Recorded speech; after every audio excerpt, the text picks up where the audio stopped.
Абхазия должна и будет чтить достойных людей. Без этого не может быть никакого развития государства. Такими словами начал заседание Государственной комиссии по проведению мероприятий, посвященных 75-летию со дня рождения Юрия Воронова, первый вице-премьер правительства. Шамиль Адзинба предложил членам комиссии высказать свое видение того, как должны пройти мероприятия. Задача наша сегодня достойному абхазцу, великому человеку для нашей современной истории, как минимум, для ученого. Мы должны 75-летие его достойно, как положено, на уровне государства отметить.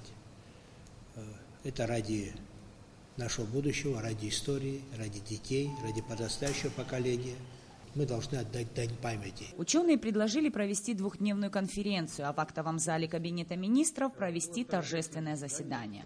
Также было высказано пожелание посетить дом-музей Юрия Воронова в Гулрыбском районе. Мы будем посещать памятники, которые он изучал, особенно Сибирю, да еще и Ясочку. А в каком они состоянии будут смотреть наши гости. Надо думать хорошо, потому что и дорога, вы знаете, какая, ну, сам, и в каком состоянии, знаете вы.